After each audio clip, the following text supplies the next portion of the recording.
Is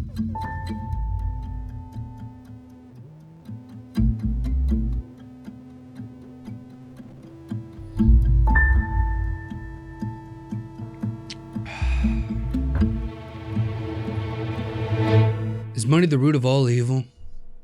Hello, students. My name is Professor Void, and today I would love to sell you on something. Of course, I will be teaching you, but also persuading you on this session. You see, we're going to be focusing on money today. Today's humans use money to drive up their status among peers or find a means of accomplishing their purpose in life. Some of them even try to find justification for their immoral actions through it. You see, the more money, it almost seems the more immoral actions you can achieve. You see, we give these entities its very own place in our mind. Rent-free, even. Some of us keep it on the top floor penthouse with clear walls, glass, endless food, constant living there.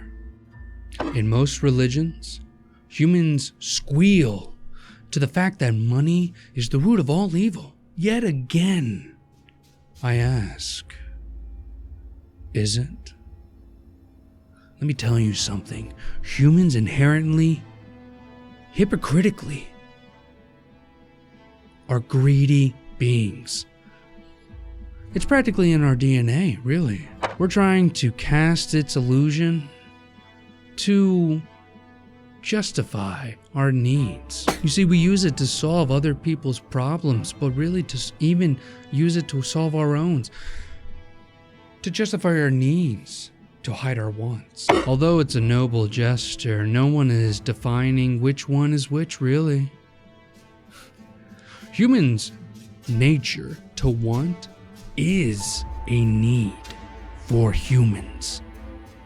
We're always selfish, wanting something. The word need is just a disguise, really, yes, to moralize our own wants.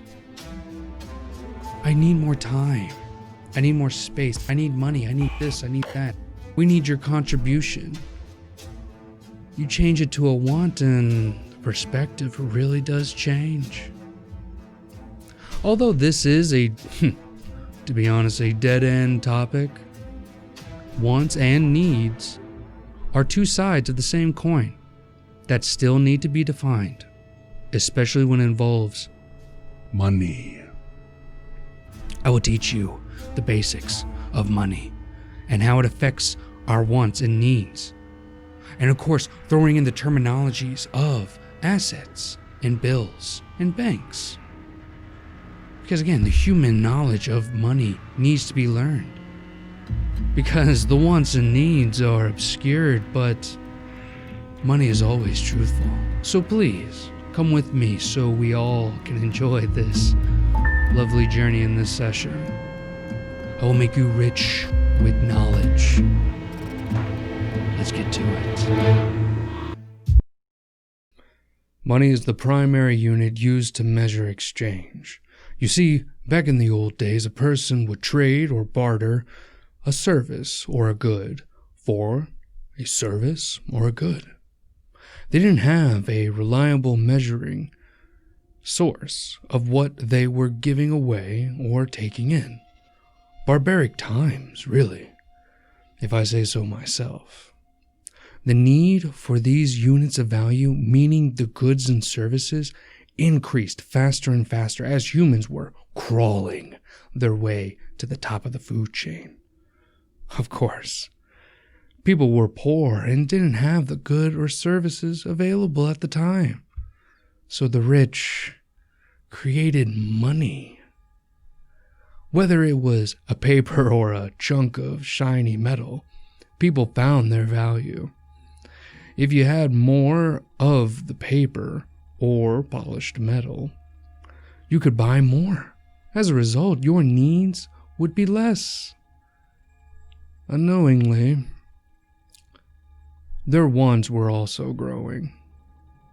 Money unleashed this taste for the finer things in life.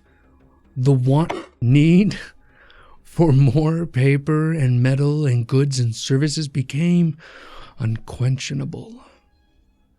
This lovely event is inflation, where the cost of all goods and services increased dramatically due to the increase in money.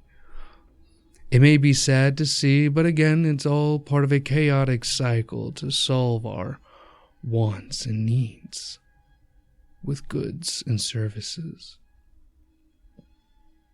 The biggest problem is you.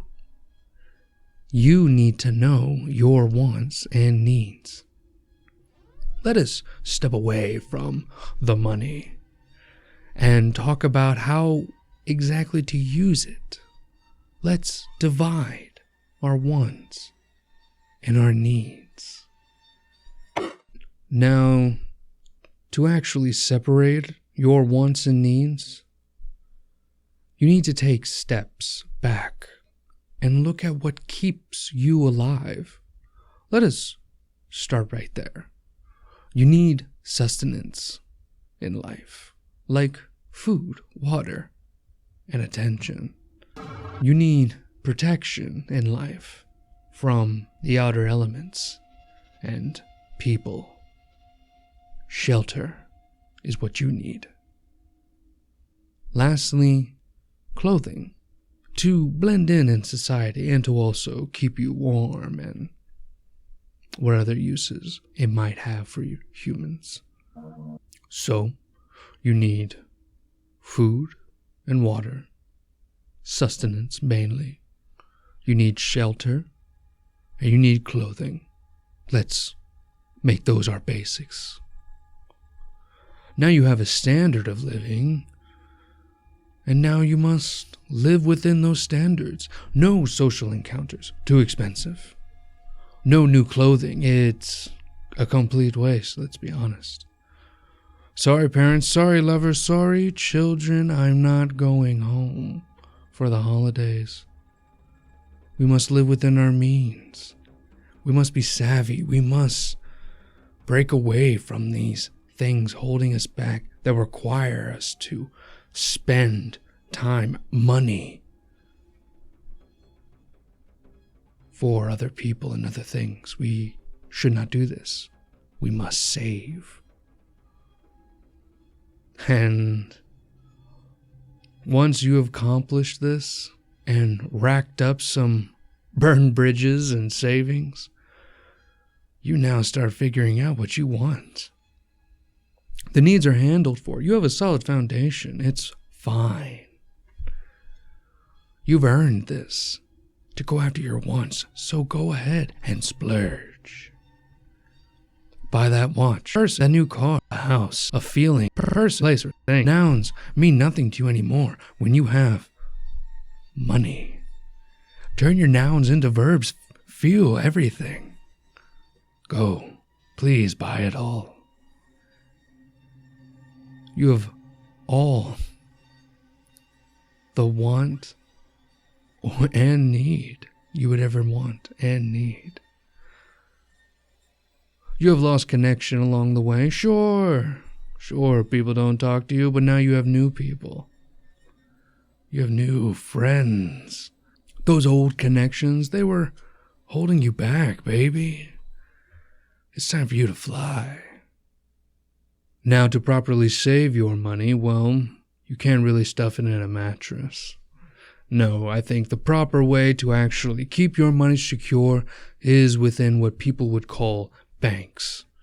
Starting an account is pretty fair and easy. Just go over to your local bank teller and ask them to start up an account. Usually people of all ages can start up an account with, what are they called? Parental guidance. That's what it was. So then you can save your money for when it is truly good. As you see up here with all the others and their money, It can be quite cozy. Everything at the will. You ask for the service in good, boom, it's there.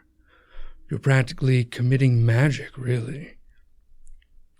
Sure, the other ones, they'll be cast aside. Let them grovel. But don't worry, this physical material, even though based on nothing, it gives you value. Of course, there's always bigger fish.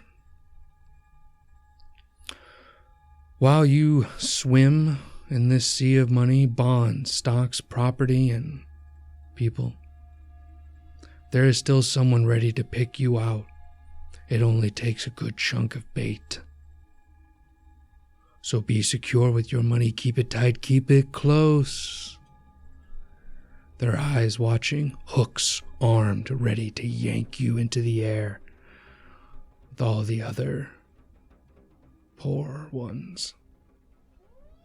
It's funny how humans really give so much value to the value of money. You give this IOU so much TLC, it leaves you IRP. Maybe religion wasn't right on money's the root of all evil, but let me tell you, you don't take it anywhere with you after the worms are soaking into your flesh. So why though? Does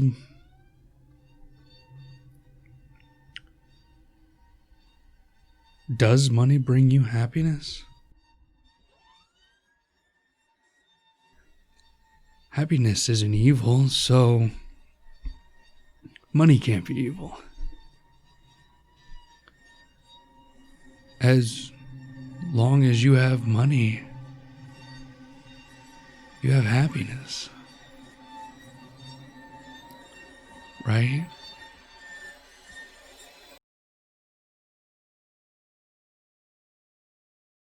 I want to thank you all for attending today's session. If you learned anything new, please leave a like, comment, and subscribe. If you didn't, please do all three all over again. I hope you like these more scientific and financial subjects. Please give me critiques in the comments. I'm always interested in getting new topics from you all. Thank you for watching. And remember to always stay afraid and keep learning.